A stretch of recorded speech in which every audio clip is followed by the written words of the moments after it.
प्रसाद कुलकर्णी सध्या आपल्यासोबत आहेत. एक अष्टपैलू कवी. त्यांची ओळख खरं तर हीच सुरुवातीला करून दिली पाहिजे, कारण अनेक गोष्टी तुम्ही करतायत, म्हणजे सांगाव्या तितक्या खरं तर त्या कमी आहेत प्रसाद. सुरुवात अर्थातच कवितेपासूनच करूया. एक तुमच्या ओपनिंगची कविता. छान सुंदर. आज ज्या निमित्ताने मला तुम्ही इथे बोलवलं ते निमित्तच एवढं सुंदर आहे की आपण त्याच्यावरतीच एक सुंदर कविता करू ना. हो. की मी परमेश्वराशी कसा एकरूप होतो, हा गणाधीश, हा गणाधिपती मला कसा भासतो, त्याच्यावरती एक सुंदर कविता आहे म्हणा, प्रार्थना आहे म्हणा. हो. आणि प्रार्थना म्हणजे काय? What is prayer? Prayer is an excellent exchange offer where you exchange your pain and agony in place of blessings and goodness. प्रार्थना ही अशी एक अद्भुत एक्सचेंज ऑफर आहे. तुम्ही तुमची दुःख एक्सचेंज करता आनंद आणि आशीर्वाद यांच्या बदल्यात. तर ही मी त्याच्याकडे केलेली प्रार्थना आहे, त्याची केलेली एक आराधना आहे की तुझीच पूजा, तुझी आरती, तुझीच आराधना, स्वतःच झालो तुझ्या पूजेचा प्रसाद नारायणा. तुझीच पूजा, तुझी आरती, तुझीच आराधना, स्वतःच झालो तुझ्या पूजेचा प्रसाद नारायणा. मुक्या मुक्याने दिल्यात हाका, तुला पोचल्या कशा. तुझ्याकडे मी काहीच मागायला गेलो नव्हतो, पण तुला सगळं जाणवलं मला काय हवंय ते, आणि तू देत गेलास. दरवेळेला धावत आलास. मुक्या मुक्याने दिल्यात हाका, तुला पोचल्या कशा. शब्दा वाचून संवादाची तुझी नि माझी भाषा. तुझ्यात मी अन मनात माझ्या तुझीच संवेदना, स्वतःच झालो तुझ्या पूजेचा प्रसाद नारायणा. माझ्या विण तुझं वाचून मी कधी वेगळे होतो, जगण्याच्या प्रत्येक क्षणी मी तुलाच अनुभवतो. माझ्या विण तुझं वाचून मी कधी वेगळे होतो, जगण्याच्या प्रत्येक क्षणी मी तुलाच अनुभवतो. तुझे नि माझे अभंग नाते चिदानंद चिदघना, स्वतःच झालो तुझ्या पूजेचा प्रसाद नारायणा. तुझा अंश मी, तुझा अंश मी, चिरंजीव अविनाशी. तुझा अंश मी, तुझा अंश मी, चिरंजीव अविनाशी. तुझेच देणे तुलाच अर्पण तुझ्याच पायाशी. अस्तित्वाची तुझ्या वाहते देहातून चेतना, आणि स्वतःच झालो तुझ्या पूजेचा प्रसाद नारायणा. क्या बात आहे, क्या बात आहे. सुंदर, अतिशय सुंदर.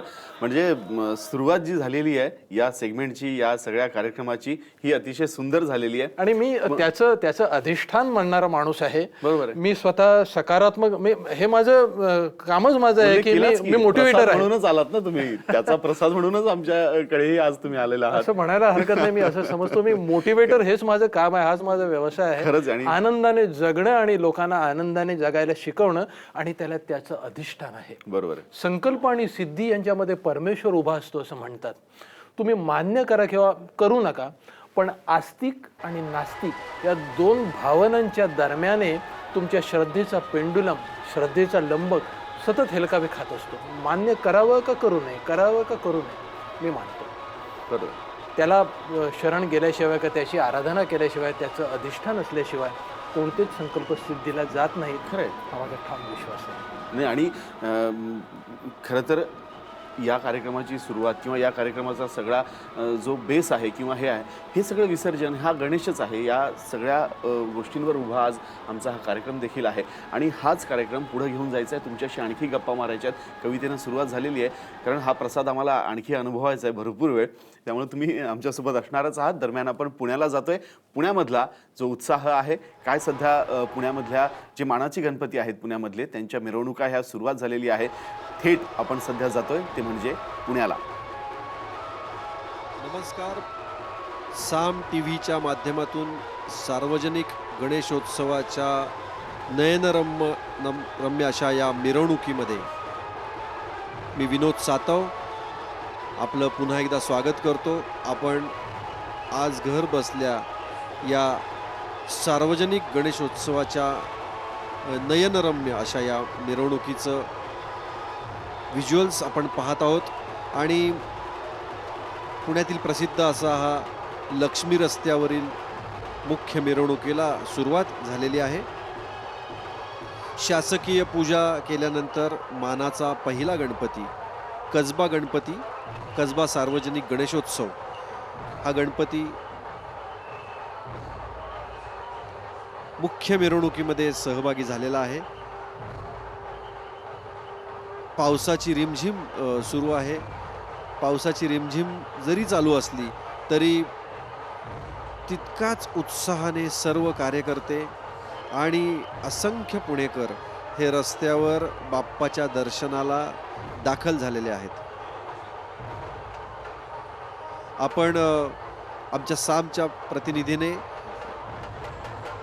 कसबा गणपतीच्या माध्यमातून घेतलेला जो प्रक्षेपण आहे ते आपण आता पाहूयात.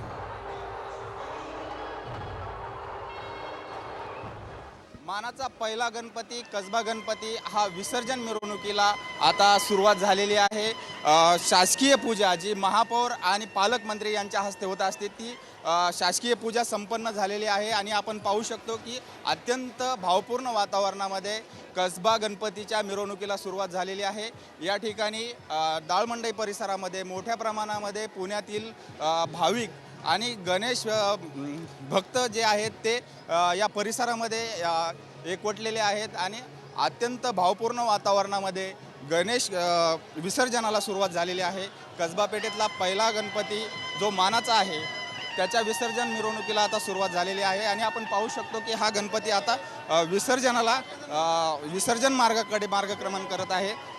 एकूणच अत्यंत भावपूर्ण वातावरण आणि अतिशय उत्साहाचं वातावरण पारंपरिक पद्धतीमध्ये ही विसर्जन मिरवणूक जी आहे ती आता सुरू झालेली आहे. कॅमेरामन संपत मोरेसह लैलेश बारगजे, साम TV, पुणे.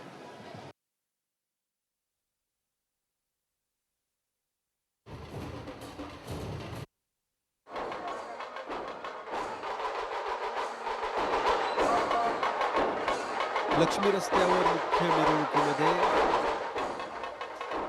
मानाच्या गणपतींचं आगमन होत आहे आणि प्रचंड अशा संख्येने पुणेकर रस्त्यावर आलेले आहेत आपल्या बाप्पाचं दर्शन घेण्यासाठी. अनेक स्वयंसेवी संस्था, रंगावली कलाकार, ढोल ताशाची पथकं अशा अनेक स्वयंसेवी संस्था या गणेशोत्सवाच्या माध्यमातून या मिरवणुकीमध्ये सहभागी होत असतात. आर्ट ऑफ लिव्हिंग सारखी संस्था असेल,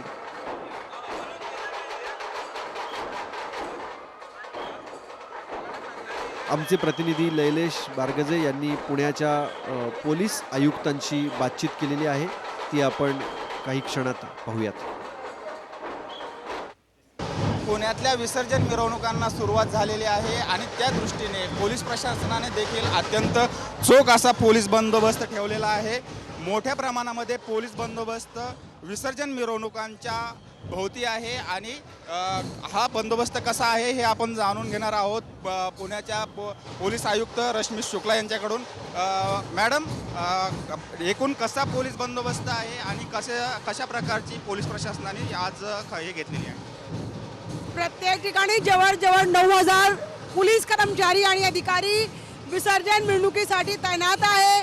प्रत्येक जे मेन रूट आहे 4 त्यामध्ये 113 CCTV लावण्यात आले आहे. प्रत्येक गणपती मंडळ बरोबर आमच्या कोऑर्डिनेशन आहे, त्यांच्या मागे आमच्या एक अधिकारी किंवा कमीत कमी एक कर्मचारी आहे. प्रत्येक ठिकाणी BDDAची चेकिंग करण्यात आली आहे आणि या लोक मंडळांना पण सूचना देण्यात आलेली त्यांना कशा पोलिसांबरोबर सहकार्य करायचे आहे.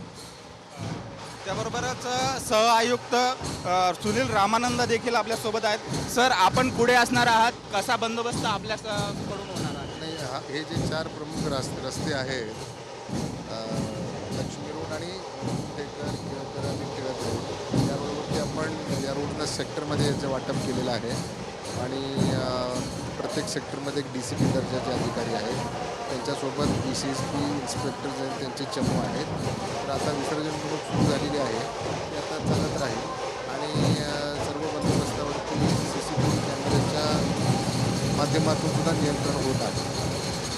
एकूणच अत्यंत चोख असा पोलीस बंदोबस्त पोलीस प्रशासनाकडून ठेवण्यात आलेला आहे. कुठलाही अनुचित प्रकार घडला तर त्याला तात्काळ कसं कव्हर केलं जाईल या दृष्टीने संपूर्ण बंदोबस्त हा विसर्जनाच्या माध्यमामुळे करण्यात आलेला आहे. कॅमेरामन संपत मोरेसह लैलेश बारगजे, साम TV, पुणे.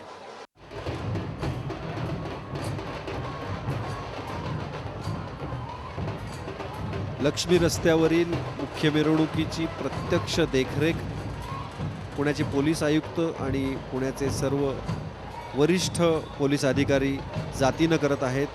सुरक्षा व्यवस्था अतिशय उत्तम रीतीनं या ठिकाणी ठेवण्यात आलेली आहे. हा जो चौक आहे या चौकाला समाधान चौक असं म्हटलं जातं. दगडूशेठ हलवाई गणपती मंडळ, सिटी पोस्ट अशी ही प्रसिद्ध ठिकाणं या चौकाच्या आजूबाजूला आहेत. लक्ष्मी रस्त्यावर या मुख्य समाधान चौकामध्ये विविध वाद्य पथकांच्या गजरामध्ये पुण्याच्या मानाचा पहिला गणपती कसबा गणपती यांचं आगमन इथे होत आहे.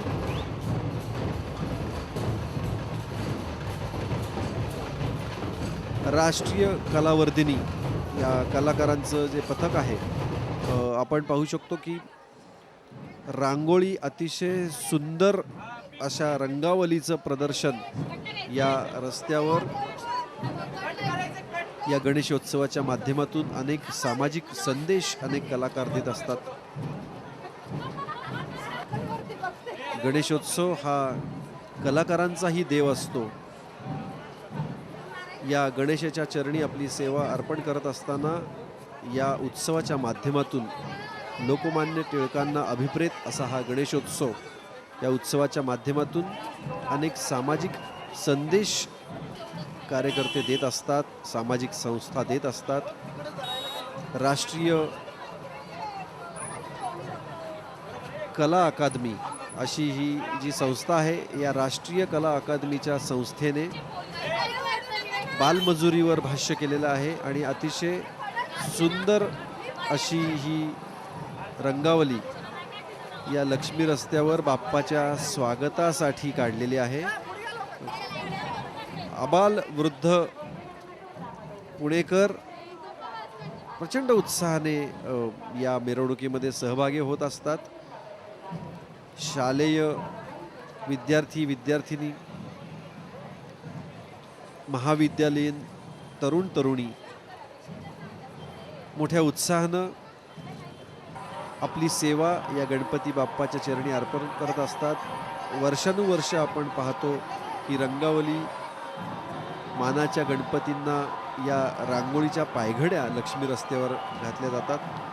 स्वरूप वर्धिनी सारखी संस्था असेल, राष्ट्रीय कला अकादमी असेल, अनेक कलाकार या निमित्तानं आपल्याला पाहायला मिळतात, त्यांच्या कला पाहायला मिळतात आणि टीमवर्कचं एक उत्तम उदाहरण या गणेशोत्सवामधून आपण पाहू शकतो.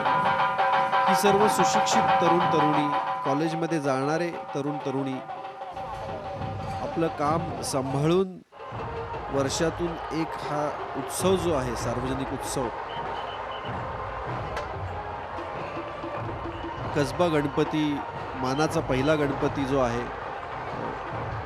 याची शासकीय पूजा शासकीय पद्धतीनं शासकीय लोकांच्या हातून त्यांची आरती झालेली आहे आणि मुख्य मिरवणुकीमध्ये कसबा गणपती दाखल झालेला आहे. या गणपतीचं दर्शन घेण्यासाठी शहराच्या कानाकोपऱ्यातून नागरिक लक्ष्मी रस्त्यावर बाप्पाचे दर्शन घेण्यासाठी येत असतात. अर्थात पुण्याचा ग्रामदैवत असलेलं हे मानाचा पहिला गणपती कसबा गणपती गणेशोत्सव पुण्याबरोबरच मुंबईमध्ये देखील पावसाने हजेरी लावलेली आहे आणि मुंबईत देखील गणपतीच्या मिरवणुकीची तयारी जोरदार चालू आहे. या लक्ष्मी रस्त्यावर यावर्षी काही सामाजिक संस्था आहेत ज्याच्यामध्ये संपूर्ण रस्ता हा क्लीन करण्यासाठी स्मार्ट सिटी होत असताना हा रस्ता क्लीन करण्यासाठी आदर पुनावाला फाउंडेशन जे आहे हे आदर पूनावाला फाउंडेशन च्या मार्फत करत असतात। मुस्लिम बांधवांकडून देखील गणपती बाप्पाच्या चरणी पूजा अर्पण केली गेलेली आहे। या सामाजिक ऐक्यतेचं, धार्मिक ऐक्यतेचं दर्शन या पुणे शहरामध्ये या सार्वजनिक गणेशोत्सवाच्या माध्यमातून होत असतं। सर्व धर्माचे लोक गणपती बाप्पाच्या चरणी दर्शन घेण्यासाठी आलेले असतात, ज्यात मुस्लिम बांधव, शीख बांधव, ख्रिश्चन बांधव, अनेक बांधव आलेले असतात आणि वाजत गाजत पारंपरिक पद्धतीनं पालखी खांद्यावर घेऊन पालखीमध्ये गणराय आपल्याला आलेले असतात। मानाचा दुसरा गणपती तांबडी जोगेश्वरी मंडळ, या मंडळाचं वैशिष्ट्य असं आहे की यावर्षी या मंडळामध्ये गेले काही वर्ष कलावंत ढोल ताशा पथक आपली कला सादर करत असतं। कलावंत ढोल ताशा पथकामध्ये मराठी चित्रपटसृष्टी, नाट्यसृष्टी आणि मराठी दूरचित्रवाणीवरील अनेक कलावंत आपली कला सादर करत असतात। आपण सौरभ गोखले सारखा अभिनेता असेल, श्रुती मराठे सारखी अभिनेत्री असेल, हे आपल्या व्यस्त वेळापत्रकामध्ये वेळ काढून हे कलावंत एकत्र येतात आणि ढोल ताशा याचं वादन अतिशय सुंदर असं वादन करतात।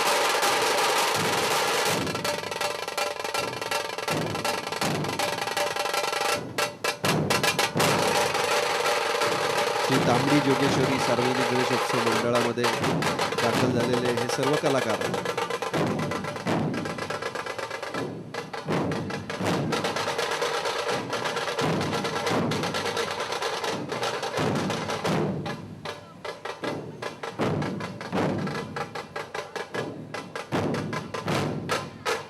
ज्यांना रंगभूमीवर किंवा रुपेरी पडद्यावर आपण विविध प्रोजेक्ट्समध्ये बघत असतो, विविध चित्रपटांमध्ये, नाटकांमध्ये, मालिकांमध्ये पाहत असतो, असे कलाकार देखील आज रस्त्यावर पारंपरिक वेशभूषेमध्ये ढोल ताशाचं सुंदर वादन करत आहेत।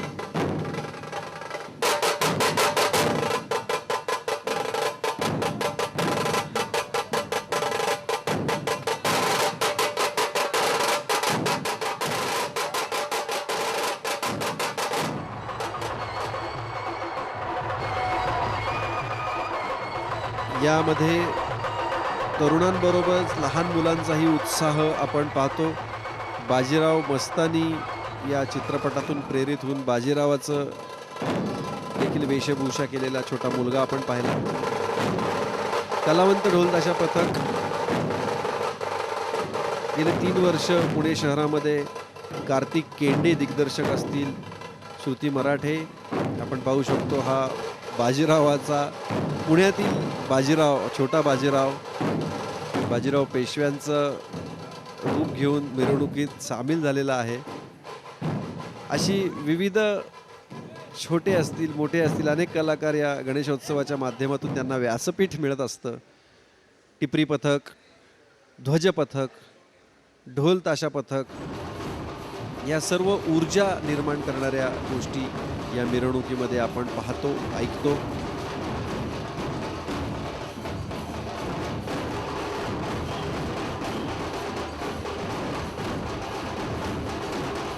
हा छोटा लिपस्टिक लावलेला बाजीराव आपण पाहतोय।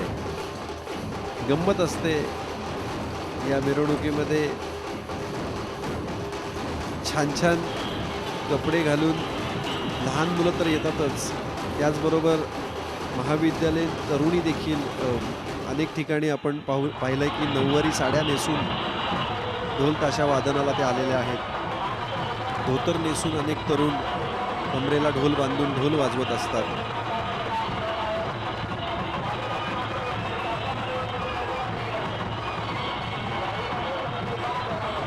पुणे शहराचे पालकमंत्री नामदार गिरीश बापट हे देखील या मिरवणुकीमध्ये आलेले आहेत। त्यांच्या हस्ते श्रींची आरती झालेली आहे।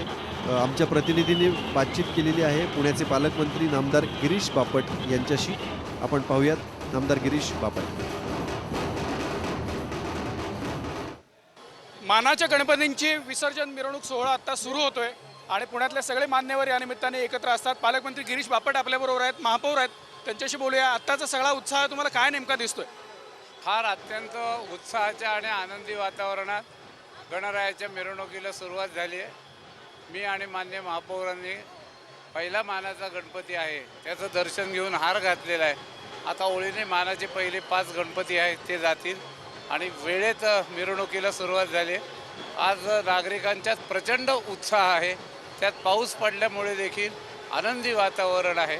मला असं वाटतं की सर्व समाजाला सुखात आणि आनंदात ठेवण्याकरता गणराया आशीर्वाद देत आहेत आणि तो आशीर्वाद आम्ही स्वीकारला आहे आणि पुढचं सगळं वर्ष आम्ही सगळेजण एकत्रितपणे समाजाकरता प्रगतीकरता काम करू. हाच आज गणपती उत्सवाचा संदेश.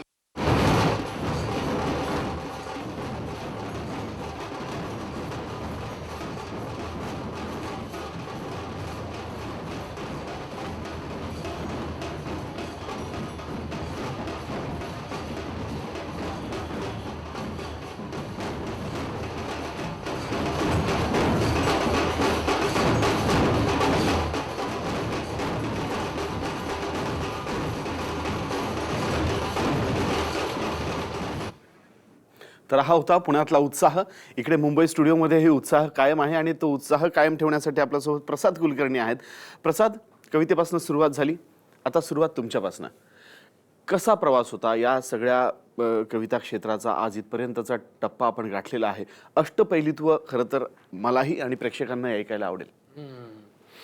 कसा प्रवास होता? आता या टप्प्यावरून मागे असं सिंहावलोकन करून जर बघायचं तर असं खूप दूरचं आठवत आहे. आयुष्य काही, बालपण काही तेवढं चांगलं नव्हतं. अतिशय कष्टात गेलं, धक्के टक्के टोणपे कात गेलं, पण इथपर्यंतचा प्रवास त्याचं बोट धरून तो मला घेऊन आला. मला एक जयराम फार सुंदर गोष्ट आठवते. ही रूपक कथा आहे. मला एकदा कुणीतरी सांगितलं, तू फार दूर दूर तो पर्वत दिसतोय ना, तिथे परमेश्वराचं वास्तव्य आहे. मला कुतूहल होतं, त्याला भेटायची ओढ होती, म्हणून मी माझा प्रवास सुरू केला. मजल दरमजल करत नद्या, नाले, डोंगर, दऱ्या सगळं हाल अपेष्टा, ऊन पाऊस खात करत करत मी तिथपर्यंत जाऊन पोचलो. तर खरंच तिथे परमेश्वर होता, मला भेटला. मी विसावलो. सहज म्हणून मी मागे वळून बघितलं तर मला दिसलं की मी जिथपासून चालायला सुरुवात केली होती तिथपासून इथपर्यंत माझ्या पावलांच्या ठशांचा रस्ता तयार झाला होता. मी परमेश्वराला म्हटलं, बघ मी तुझ्यासाठी किती मोठा टप्पा पार केलाय. परमेश्वर म्हणाला, हो, हे तुझ्या जीवन प्रवासाचं प्रतीक आहे, हा तुझा जीवन पथ आहे. मला बरं वाटलं, मी विसावलो. आणखीन थोड्या वेळाने मागे वळून बघितलं तर धुकं सगळं क्लिअर झालं होतं. मग माझ्या लक्षात आलं, माझ्या पावलांच्या ठश्यांच्या जोडीने आणि कुणाच्या तरी पावलांचे ठसे आहेत. मी त्याला विचारलं, हे परमेश्वरा, हे गणनायका, ते कुणाच्या पावलांचे ठसे आहेत? तर तो म्हणाला, हे माझ्याच पावलांचे ठसे आहेत. अख्खं आयुष्य तू माझं बोट धरून प्रवास हा पार केलास. मला थोडं बरं वाटलं. त्याची सोबत अख्ख्या आयुष्यात माझ्या सोबत होती. कसं काय आयुष्य जाईना, पण तो माझ्या सोबतीला होता. ही जाणीव किती सुखद होती. मी तिथे विसावलो आणि थोड्या वेळाने धुकं अजून पूर्ण निवालं होतं. मी पुन्हा जेव्हा मागे वळून बघितलं तेव्हा माझ्या लक्षात आलं, ते बाजूने चालणारे जे ठसे आहेत ते माझ्या आयुष्याच्या जीवनपथात असे काही स्पॅन आलेले आहेत, असे काही टप्पे आलेले आहेत की त्याचे ठसे मध्ये मध्ये गायब झालेले आहेत. मी त्याला विचारलं की हे परमेश्वरा, तो माझ्या आयुष्यातला कोणता काळ आहे? तर तो मला म्हणाला, तो तुझ्या आयुष्यातला सर्वात वाईट काळ आहे. बरोबर. तू एकटा पडला होतास, तुला व्यथानी ग्रासलं होतं, तुला व्याधींनी पछाडलं होतं. तू आयुष्याच्या प्रवासात तुला माझी माझी म्हणणारी माणसं तुला तिथे एकटं सोडून गेली होती. तो तुझ्या आयुष्यातला काळ आहे. मी दुःखात एरेकाने मी त्याला म्हटलं, म्हणजे परमेश्वरा, त्या काळात तूही मला सोडून गेला होतास, कारण तिथे माझ्या एकट्याच्याच पावलांचे ठसे दिसत आहेत. आपल्या चेहऱ्यावरचं मंदस्मित जरासुद्धा ढळू न देता परमेश्वर मला म्हणाला, नाही, त्या काळात मी तुला सोडून गेलो नव्हतो. परिस्थितीचे चटके तुला कमीत कमी लागावेत म्हणून मी तुला माझ्या बाहूंमध्ये उचलून घेतलं होतं आणि तुझ्या वाट्याचा रस्ता मी पार करत होतो. त्याचे ठसे दिसत आहेत त्या काळात ते माझ्या पावलांचे, तुझ्या नाही. क्या बात. तर ही जी रूपकथा आहे ही आपल्या सर्वांच्या आयुष्याला लागू पडते. मला तर खरं अख्ख्या आयुष्यभर तो मला असं कठीण काळात तो मला असं उचलून असं घेऊन असं इथपर्यंत या यशाच्या शिखरापर्यंत असा घेऊन आला. आणि बऱ्याच खास काळजातनं टक्क्या टोमक्यातनं ही आनंद यात्रा पार पडली, या मुक्कामाला येऊन पोचली.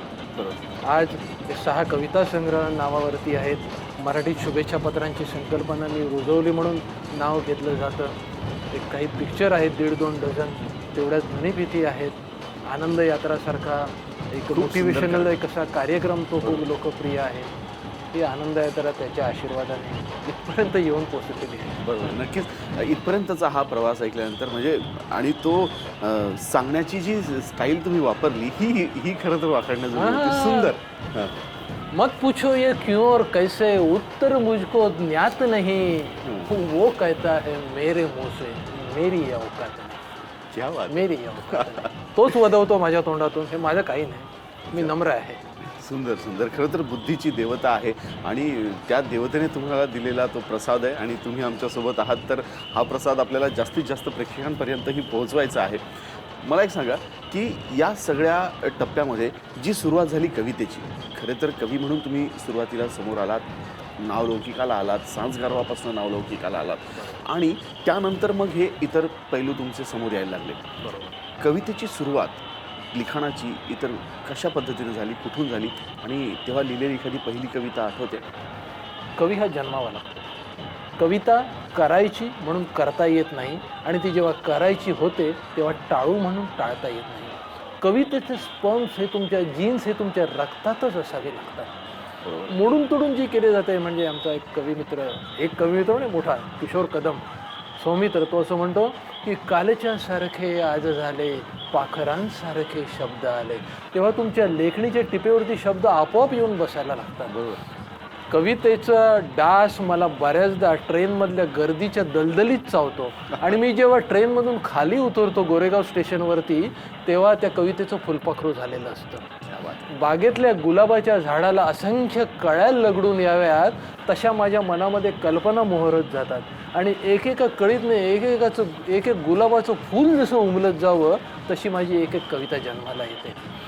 आता पहिली कविता कधी सुचली, कशी सुचली मला आता या टप्प्यावरती नक्की आठवणार नाही.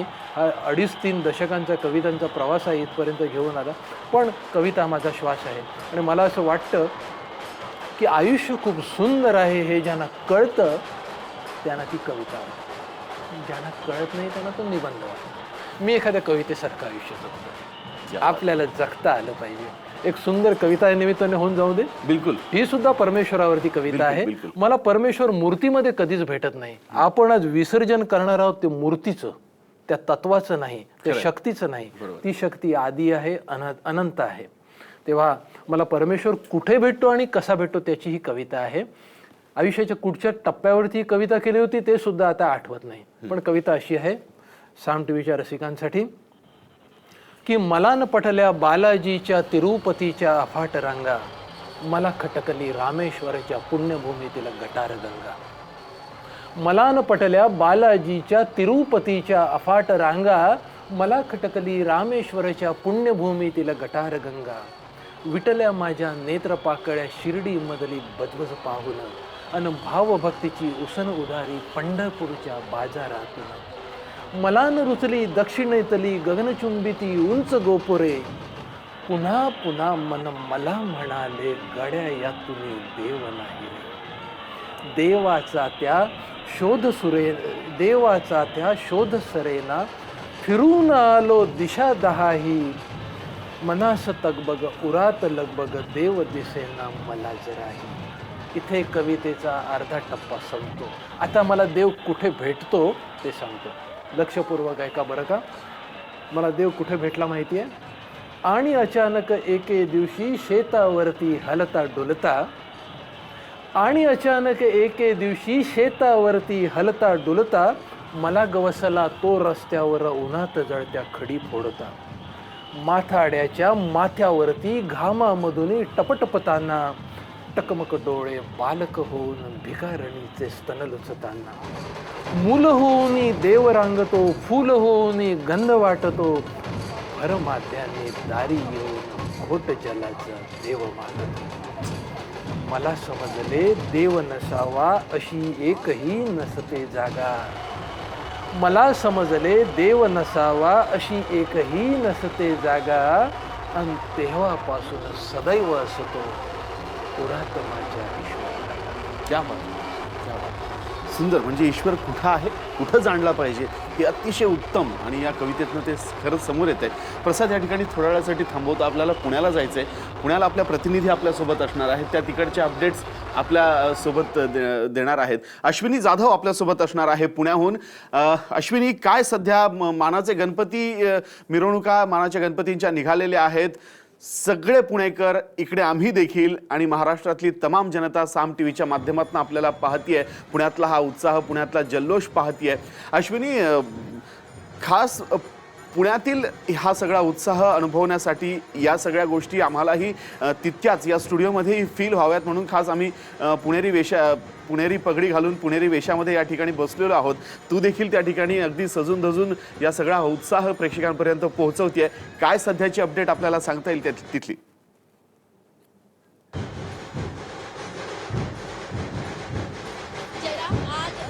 सकाळपासूनच एक वेगळ्या उत्साहात वेगळ्या वातावरणामध्ये बाप्पाची विसर्जन मिरवणूक जी आहे ती निघालेली आहे. सध्या आपण आहोत टिळक पुतळ्याच्या इथे, मंडईतल्या टिळक पुतळ्याच्या इथे आणि या ठिकाणी मानाचा तिसरा गणपती जो आहे गुरुजी तालीमचा गणपती, या गणपतीचं आगमन या ठिकाणी झालेलं आहे. आणि यापूर्वी मानाचा पहिला गणपती आहे कसबा गणपती आणि दुसरा गणपती जो तांबडी जोगेश्वरीचा गणपती, ह्या दोन्ही गणपतींचं आगमन या ठिकाणी झालं होतं. त्यांचं पालकमंत्र्यांच्या हस्ते या ठिकाणी आरती करण्यात आली, नारळ त्यांना देण्यात आला आणि यानंतर खऱ्या अर्थानं विसर्जन मिरवणुकीला सुरुवात झालेली आहे. त्यांनी पहिल्या दोन्ही मानाच्या गणपतींनी आपलं प्रस्थान पुढे ठेवलेलं आहे. आता सध्या मानाचा तिसरा गणपती हा टिळक पुतळ्याच्या इथे आहे आणि यानंतर मागेच रांगेत मानाचा चौथा गणपती जो आहे तुळशीबागचा गणपती, हा गणपती या ठिकाणी मागे आहे. त्याच्यानंतर केसरीवाड्याचा जो गणपती आहे तो सुद्धा मागे रांगेत उभा आहे आणि ढोल ताशाचा एकच निनाद या ठिकाणी आपल्याला ऐकायला मिळतोय. जयरान, मला आवर्जून सांगायला आवडेल की अजूनही पुण्यामध्ये रिमझिम पाऊस जो आहे तो सुरू आहे. सगळीकडे चिकचिक चिकचिक ओलं असं झालेलं आहे. मात्र तरी सुद्धा पुणेकरांच्या उत्साहावर काहीही त्याचा परिणाम झालेला दिसून येत नाहीये. पुणेकर अगदी त्याच उत्साहाने विसर्जन मिरवणुकीमध्ये सहभागी झालेले आहेत. या कॅमेऱ्याच्या माध्यमातून मी सगळ्या आपल्या साम टीव्हीच्या प्रेक्षकांना दाखवू इच्छिते की किती मोठ्या प्रमाणात या पुणेकर गणेश भक्तांनी गर्दी केलेली आहे. विसर्जन मिरवणुकीमध्ये सहभाग जो आहे तो नोंदवलेला आहे.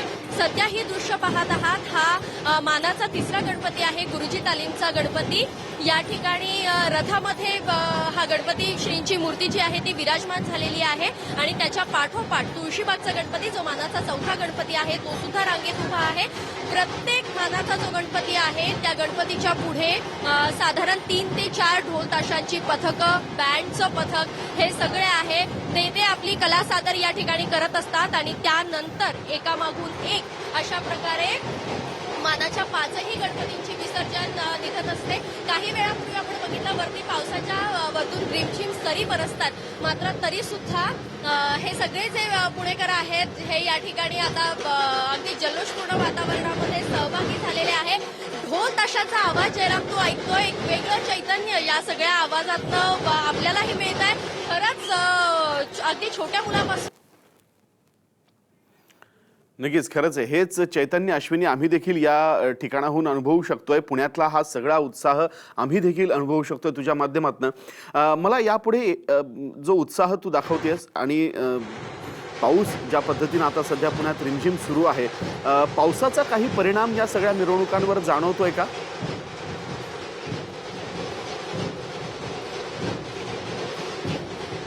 पावसाचा थोडा सुद्धा परिणाम या मिरवणुकीवर खरं तर जाणवत नाहीये.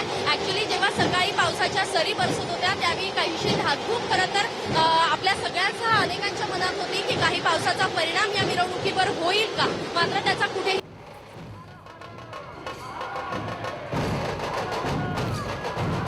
काही कारणास्तव अश्विनी यांच्याशी आपला संपर्क तुटलेला आहे. परंतु त्या ठिकाणच्या आणखी अपडेट्स आपण वेळोवेळी पुढच्या वर्षी लवकर या विशेष बातमीपत्राच्या माध्यमातून घेतच राहणार आहोत. मी पुन्हा एकदा आठवण करून देतो आमच्या सगळ्या प्रेक्षकांना, साम टीव्हीच्या माध्यमातून आज दिवसभर आपण गणेश विसर्जन लाईव्ह बघू शकता. ते फक्त आणि फक्त साम टीव्हीवर एक वेगळा अनुभव या माध्यमातून आपण घेणार आहोत आणि त्यासोबतच लाईव्ह मिरवणुका किंवा विसर्जन मिरवणुका मुंबई पुणे या ठिकाणच्या बघत असतानाच आपण विविध सेलिब्रिटींशीही गप्पा मारतोय.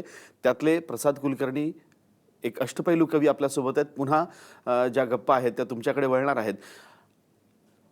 तुमची जी सुरुवात झाली ती ऐकली, इथपर्यंतचा प्रवास ऐकला. या सगळ्या टप्प्यांमध्ये सांज गारवा यानं तुम्हाला मोठं नावलौकिक मिळवून दिलं.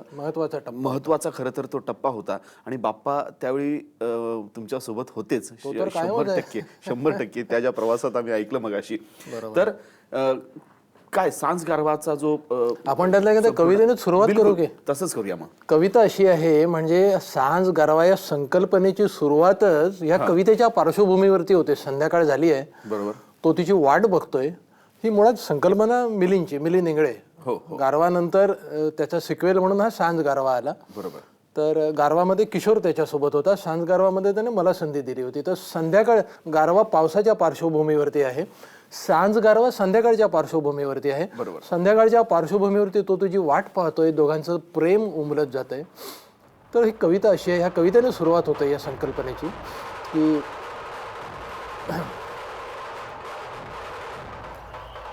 संध्याकाळ जवळ आली की माझं असं होतं, संध्याकाळ जवळ आली की माझं असं होतं, तुझी आठवण दाटून येते आणि मन पिसं होतं. माणसांमध्ये असून सुद्धा मी अगदी एकटा असतो, अळवावरचा थेंब जसा त्यावर बसून वेगळा असतो. तुझं हसणं, तुझं दिसणं आणि तुझं उठणं बसणं याहूनही हवं वाटतं, तुझं नुसतं सोबत असणं. मला व्याकुळलेला पाहून सूर्य क्षणभर रेंगाळतो, इंद्रधनू होतो आणि 7 रंगात उघळतो. आभाळ झुकतं पश्चिमेला, आभाळ झुकतं पश्चिमेला आणि थोडी कुंद हवा, तुला निरोप धाडण्यासाठी वारा तरी यायला हवा. वारा काही येत नाही, वेळ मात्र टळत जाते, तुला निरोप धाडू कसा, माझी घुसमट वाढत जाते. आणि एकाएकी दरवळ उठतो, रात राणी येते फुलून, तू आता येते आहेस याची मला पटते खून. पैंजणांची छमछम आणि कानामागे तुझे श्वास, चोहीकडे भरून राहतात घमघमणारे तुझे भास. तू आता आली आहेस, तू आता आली आहेस. सूर्य मावळतीला झुकेल, थकला भागला दिवस आता अंधाराच्या कुशीत झोपेल.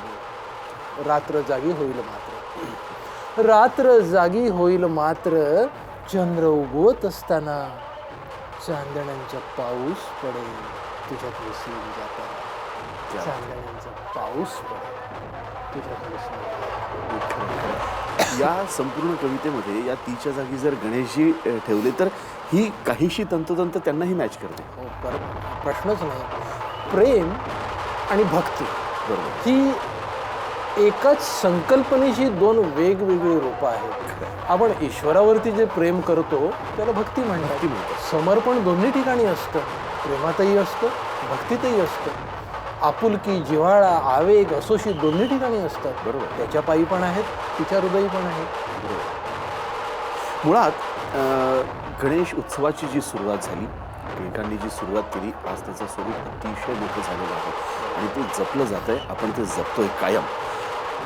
त्याचा जो मूळ उद्देश होता हा म्हणजे माणसं एकत्र आणणं, माणसं जमवणं आणि समाज त्यातनं विकसित होणं आणि त्या वाटेवर जाणं. या सगळ्या ज्या कल्पना आहेत याबद्दल तुमची काय संकल्पना आहे? या गणेश जो उत्सव आपण साजरा करतो याबद्दलची तुमची स्वतःची संकल्पना हीच नाही. टिळकांनी ज्या हेतूने हे सगळं हे सुरू केलं तो हेतू निश्चितच जपला जातोय. बरोबर. आता हे खरं आहे, त्याला बाजारू स्वरूप आलंय, थोडंसं त्याला उत्सवी स्वरूप आलंय, पण तो उत्सव तर आहेच ना, त्याला गणेशोत्सव असंच म्हणतात. आता एखादी संकल्पना 100-125 वर्ष रुजते, बदलत्या काळाचं बोट पकडून आपण नवीन शतकात प्रवेश करतो, कॉम्प्युटर युगात प्रवेश करतो. त्यात काही बहुत बदल होणारच, त्याच्यात हे अपरिहार्य आहे. बरोबर. म्हणजे बदल हा निसर्गाचा अपरिहार्य नियम आहे, आपण ते धरूनच चालू. पण त्याचं मूळ कायम दिसते. आहे आहे आहे आहे आज आपण जे टीव्हीवरती आपल्या समोर पाहतोय तेच आहेत. माणसं एकत्र यावी, विचारांची देवाणघेवाण यावी व्हावी, समाजाचा विकास व्हावा, विचारांची देवाणघेवाण होणं याला फार महत्त्व आहे. म्हणजे बघा, तुमच्याकडे 1 रुपया आहे, माझ्याकडे 1 रुपया आहे. तुम्ही मला 1 रुपया दिलात, मी तुम्हाला 1 रुपया दिला, काय झालं? तुमच्याकडे 1 रुपया झाला, माझ्याकडे 1 रुपया झाला. पण तुम्ही मला एक विचार दिलात, मी तुम्हाला एक विचार दिला, काय झालं? तुमच्याकडे 2 विचार झाले, माझ्याकडे 2 विचार झाले. आयुष्य असं समृद्ध होतं. बरोबर. आपल्या जाणीवांचं क्षितिज असं विस्तारत जातं. आपल्या भावना अशा समृद्ध होतात, विकसित होतात. आणि हेच टिळकांनी हे जे काही सुरू केलं, अनेक समाज धुरीणांनी त्याला वेगवेगळं रूपं देऊन प्रगल्भ पारंगत करत आज या मितीपर्यंत आणून सोडलं. त्याच्यामागे हेच सूत्र आहे, असलं पाहिजे. बऱ्या वाईट प्रवृत्तीत घुसल्यात, नाही म्हणता येत नाही, नाकारता येत नाही, पण म्हणून हे टाळून चालणार नाही, हा उत्सव थांबून चालणार नाही. नाही, हे तर आहेच. तुम्ही आता बऱ्या वाईट प्रवृत्तींबद्दल बोललात म्हणून एक आवर्जून उल्लेख करतो. सकाळ माध्यम समूह साम TV कालपासून एक मोहीम राबवतोय, ते म्हणजे स्टॉप नॉईज पोल्युशन. जो काही गोंगाट, जो काही डीजेचा जो कर्कशपणा या उत्सवामध्ये दाखल झाला, पुणेकरांनी तो हद्दपार केला. आज पुण्यामध्ये कुठेही तुम्हाला डीजेचा साऊंड दिसणार नाही. सगळीकडे पारंपरिक ढोल आणि पारंपरिक वाद्यांना प्राधान्य दिलं जातं. मी तर असं म्हणतो की अगरबत्तीचा सुगंध जसा दरवळावा, तसा ह्या संकल्पनेचा सुगंध सुद्धा महाराष्ट्राच्या गावागावात पोचू दे. बरोबर बरोबर, निश्चितच खरंच पोचला पाहिजे. नाही. आणि यावरच इतर शहरं म्हणजे मुंबई म्हणा किंवा इतर नाशिक म्हणा, नागपूर म्हणा, ही शहरं या सगळ्या गोष्टींचा अवलंब कधी करतील हा खरं तर प्रश्न आहे. आणि त्यासाठी जी मोहीम राबवली गेली, जनजागृती होती आहे खऱ्या अर्थानं. नाशिकमध्येही चांगले प्रयोग होत आहेत, इतर ठिकाणी चांगले प्रयोग होत आहेत. जसं पुण्यानं केलं तसं आता इतर शहरांनी करण्याची गरज कितपत वाटते तुम्हाला? कारण जो नॉईज पोल्युशन या सगळ्या गोष्टींमधनं उद्भवतोय, त्याचा धोका आहे, सगळ्यांना माहिती आहे. तर त्याबद्दलचं तुमचं मत काय? माझं तेच तर मी म्हणतोय की एखाद्या चांगल्या गोष्टीचा अत्तराचा सुगंध, एखाद्या चांगल्या उद्बत्तीचा सुगंध जसा दरवळतो, बरोबर, तशी ही संकल्पना गावागावामध्ये, शहरामध्ये पोचली पाहिजे. त्याचं बाजारू स्वरूप जे उत्सवाचं आलं नाही, डीजेचा दणदणाट किंवा भपकेबाज खर्च किंवा काही आणि जे काय असेल, चढाओढ पण एक वगैरे, बघायला चढाओढ, स्पर्धा. देवाच्या ठिकाणी स्पर्धा असून उपयोगाचं नाही. बरोबर. देवाच्या ठिकाणी मानापमान कसले, देवाच्या ठिकाणी स्पर्धा कसली? मला तर असं वाटतं, आज आपण सर्व साम TVचे जे काही प्रेक्षक हा कार्यक्रम पाहत असतील, त्यांना मी जाहीर आवाहन करतो की त्या मूर्तीचं विसर्जन करताना ह्या वाईट विचारांचं, ह्या वाईट प्रवृत्तींचं आपण विसर्जन करतो. बरोबर. ते तत्व विसर्जित होणार नाही. ते अनादी आहे, ते अनंत आहे. आपली श्रद्धा, हे उत्सव चालू राहू देत, अनंत कालापर्यंत चालू राहू देत. पण हे प्रदूषण, ध्वनी प्रदूषण, स्पर्धा, ह्याला आलेला भपका, ह्याला आलेलं बाजारू स्वरूप, ह्यांचं आपण आज विसर्जन करूया. ती त्याच्या चरणी वाहिलेली आपली आज खरी एक आपली श्रद्धा असेल म्हणा, प्रार्थना असेल म्हणा, आपली सुमनांजली असेल म्हणा. बरोबर. आपण खरं तर आता या संपूर्ण दिवसभर म्हणजे सकाळी 8 पासून खरं तर आपण साम TVवर या सगळ्या उत्सवाची आणि उत्साहाची सुरुवात केली. सगळे प्रेक्षक आपल्यासोबत जोडले गेलेले आहेत. या प्रेक्षकांसाठी आणखी काय तुमच्या पोटलीमध्ये आहे की जे ऐकावं असं वाटेल? माझ्यामध्ये फार भरपूर काही आहे. अलिबाबाची गुहा आहे, एक सुंदर कविता आपण त्यांना ऐकूया. उत्सवाचाच विषय निघाला आहे. एक्झॅक्टली. एक सुंदर आयुष्य कसं आहे. मी मुळात आनंदाने जगणारा माणूस आहे. आनंद द्यावा आणि आनंद घ्यावा, बस. आयुष्याचं क्षणभंगूर आहे, असं बघता बघता मोठीतून निष्ठून जातं, बघता बघता मोठीतून निष्ठून जातं. शेवटच्या टप्प्यावर आपण जाऊन पोचतो तेव्हा लक्षात येतं, अरे आपण जगायचंच विसरलो. जगण्यासाठी आपल्याला परमेश्वराने पाठवलं होतं, पण आपण ह्या जीने की आपाधापे में, ज्याला हिंदीत म्हणजे धारीवशराय बच्चन साहेबांच्या कवितेत, आपण जगायचंच विसरलो. एक सुंदर कविता आपल्या दर्शकांसाठी, बिलकुल, की लाटांवरती फुटते लाटा, मोसम आहे फुलण्याचा, अन आनंदाने नाचू गाऊ, उत्सव आहे जगण्याचा. आपण TVवरती आता हेच पाहतो खरं तर. लाटांवरती फुटते लाटा, मोसम आहे फुलण्याचा, अन आनंदाने नाचू गाऊ, उत्सव आहे जगण्याचा. कानामध्ये भरून वारे, वाऱ्यावरती होऊ स्वार, अंगावरती लेऊन तारे, जाऊ या क्षितिजाच्या पार. अल्याड गाणे सुरात मडवून पल्याड घेऊन जाण्याचा, आनंदाने नाचू गाऊ, उत्सव आहे जगण्याचा. मनात बरसे श्रावण रिमझिम, प्रत्येकाच्या ओरात मोर. मनात बरसे श्रावण रिमझिम, प्रत्येकाच्या उरात मोर. तळ्यात पडते पुनव चांदणे, चांद घालती चंद्र चकोर.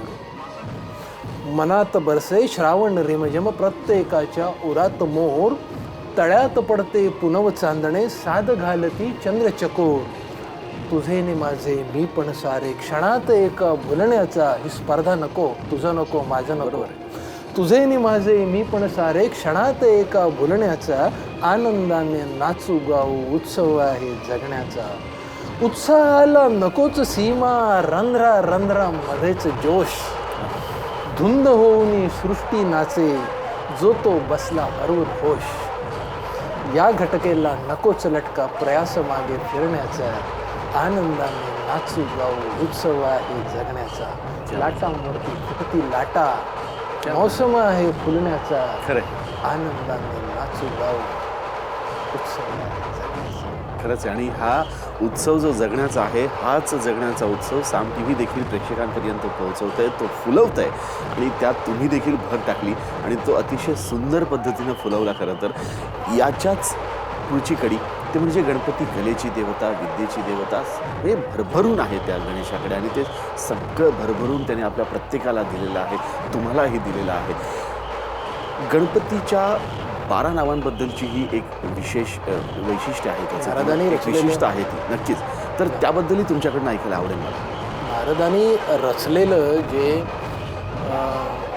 गणपती स्तोत्र आहे त्याच्यात त्या 12 नावांची म्हणजे प्रणम्य शिरसा देवमने त्याची सुरुवात होते. पूर्ण गणपती स्तोत्र मी ऐकवत नाही, पण मला असं वाटतं की प्रत्येकाने गणपती स्तोत्राचं पठण दररोज करावं. त्यात त्यांनी सांगितलेलंच आहे पुढे. बरोबर. प्रथमं वक्रतुंडं च एकदन्तं द्वितीयकं तृतीयं कृष्णपिंगाक्षं गजवक्त्रं चतुर्थमं लंबोदरं पंचमं च षष्ठं विकटमेव च सप्तमं विघ्नराजेन्द्रं धूम्रवर्णं तथाष्टमं नवमं भालचंद्रं च दशमं तु विनायकं एकादशं गणपतीं द्वादशं तु गजाननं.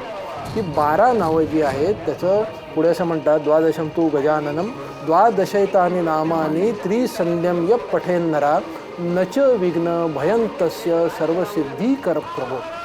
विद्यार्थ्याला विद्या लाभते, ते स्तुती आहे त्याची, ती सोडून द्या. पण माझ्या लहानपणी आईवडिलांनी फार चांगले संस्कार केले. त्यात गणपती स्तोत्र, अथर्वशीर्ष हे जे मुखोद्गत करून घेतलं त्याने अनेक गोष्टी साध्य होतात. बघा, तुमची श्रद्धा असो, अंधश्रद्धा असो, तुम्ही आस्तिक असा नास्तिक असा, पण दिवसाची स्नान केल्यावरती सुरुवात परमेश्वराच्या आराधनेने होते. ती विद्येची देवता आहे. तुमच्यामध्ये एक पॉझिटिव्ह फिलिंग, ती सकारात्मक ऊर्जेची देवता आहे. बरोबर. पॉझिटिव्ह व्हायब्रेशन्स तुमच्यामध्ये निर्माण होतात. त्याहूनही महत्त्वाचं म्हणजे हे संस्कृत स्तोत्र दररोज पठण केल्याने तुमची वाणी शुद्ध होते. खरं. तुमची वाचा शुद्ध होते. तर ते रोज पठण करावं. बरोबर. तुमच्या आपल्या भोवती ऑरा असतो, ज्याला प्रभाव मराठीत म्हणतात, इंग्रजीत ऑरा म्हणतात. त्याच्यामध्ये तुमच्यामध्ये पॉझिटिव्ह व्हायब्रेशन्स निर्माण होतात. त्याने तुमचा अख्खा दिवस चांगला जातो. तर मी असं नेहमी म्हणेन. मला एक छान सुंदर गोष्ट आठवते की परमेश्वर आपल्याला कशी, किंवा संकल्पना काय आहे. आपल्याकडे वेळ आहे ना, नक्कीच. तर ती संकल्पना अशी आहे. अमिताभ बच्चन साहेबांची ही गोष्ट आहे. त्यांनी काही जाहीर मुलाखतीत सांगितली होती. अभिनयाचा जो किडा आहे तो बच्चन साहेबांच्या अंगात लहानपणापासून होता, विद्यार्थी दशेपासून. आणि शाळेच्या गॅदरिंगमध्ये अमिताभ बच्चन साहेब, अमितजी, एक भूमिका त्यांची ठरलेली असायची, ते करणारच. तर हे ठरलेलं असायचं. ते 9वीत असतानाची गोष्ट आहे. त्यांच्या वर्गशिक्षकांची काहीतरी वाजलं, वितुष्ट आलं, आणि त्याचा राग म्हणून त्या वर्षीच्या शारदोत्सवाच्या गॅदरिंगमध्ये, त्या नाटकामध्ये त्यांनी त्यांची भूमिका कट केली. त्यानं ते भूमिका रोल दिला नाही. यांना मोठ्या अपेक्षा होत्या, गृहीतच धरून चालले होते की मला हा रोल मिळणार. बरोबर. ते संध्याकाळी मायूस होऊन त्यांच्या शब्दात सांगायचं, रडवे लिहून घरी परत आले. त्यांचे पिताश्री म्हणजे प्रख्यात कवी आणि तत्ववेत्ते हरिवंशराय बच्चन आपल्या छोट्या मुलाचा रडवेला चेहरा बघून त्यांनी आपल्या मुलाला विचारलं की बेटा क्या हो गया, मायूस क्यों हो. तर रमीजींनी त्यांना सगळी गोष्ट सांगितली, काय झालं, माझ्यावरती कसा अन्याय झाला, माझा अपमान कसा झाला. तर त्यांनी फार सुंदर उत्तर दिलं हरिवंशरायजीने. ते म्हणाले की बेटा मायूस मत होना, अगर मन का हो तो अच्छा, बरोबर, मन का ना हो तो और भी अच्छा. तो अमित जी ने पूछा कि पिताजी इसका मतलब क्या है. तो हरिवंश राय जी बोले, देखो बेटे, अगर मन का हो, जो तुम चाहते हो वो अगर हो गया तो अच्छा, सवाल ही नहीं. लेकिन वो अगर ना हो गया तो ये समझ के चलना कि ईश्वर आपको इससे भी कुछ और अच्छी चीज़ देना चाहता है, और भी अच्छा. और भी अच्छा। खरंच आहे. आणि और बाबूजी के जो लफ्ज है वो सही निकले. बरोबर. ज्या अमिताभ बच्चनना लहानपणी रोल नाकारला होता त्या अमिताभ बच्चन साहेबांनी पुढे अभिनयाच्या क्षेत्रात आपलं नाव अजरामर केलं. आपण आजही पाहत आहे. खरं. आणि त्यामुळेच आपण म्हणतो की जे होतं ते खरं तर चांगल्यासाठी होतं, त्याचाच हा प्रत्यय देणारं खरं तर हे आहे.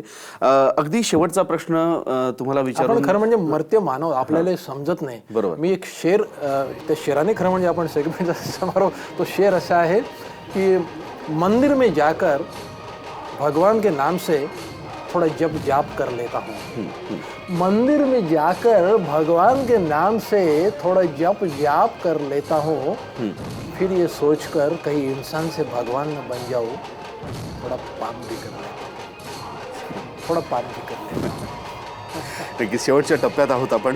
तुम्हाला निरोप द्यावासा वाटत नाहीये, परंतु वेळेअभावी आपल्याला आपलं डिस्कशन थांबवावं लागणार आहे. परंतु जाता जाता तुम्हाला विचारेन की आगामी प्रोजेक्ट्स तुमचे जे आहेत त्याबद्दल थोडक्यात सांगाल. आणि एक सुंदर खरं तर एक सवय तुम्ही ग्रीटिंग्स कार्डच्या माध्यमातून लावली आणि त्यावर तुम्ही प्रभुत्व मिळवलं. 4,500च्या वर तो टप्पा गाठला गेला मराठी ग्रीटिंग कार्ड्सचा. तर त्याबद्दलही थोडक्यात सांगाल आणि पुढच्या आगामी प्रोजेक्ट्सबद्दल. त्याचं बोट भरून चाललेलो आहे प्रोजेक्ट वगैरे असं काही भरपूर. तसं ग्रीटिंग कार्डचं आम्ही एक ॲप लॉन्च केलं आहे आता. मराठी शुभेच्छा पत्रांची आम्ही संकल्पना मी सुरू केली. आता मधुमंगेश कर्णे यांनी शुभेच्छांचा सौदागर नावाची उपाधी दिली. मला एक छान अभिमानानं ते निर्माण झालं. आणि या संकल्पनेला तर 17 ते 18 वर्ष झाली. आता काळाबरोबर थोडं बदलायला पाहिजे म्हणून आम्ही एक ॲप डेव्हलप केले प्रासादिक या नावाने.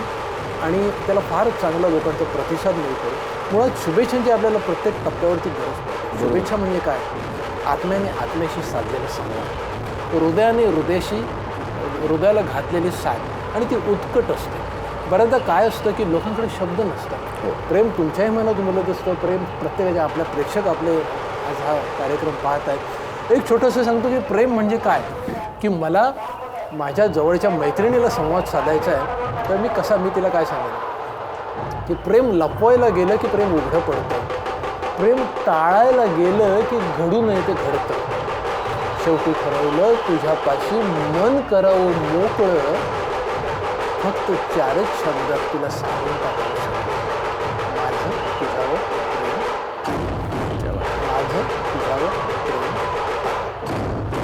बस. तर हे काम जे आहे हे आमचं ॲप करतं. हे आमचं शुभेच्छापत्र हे काम करतं.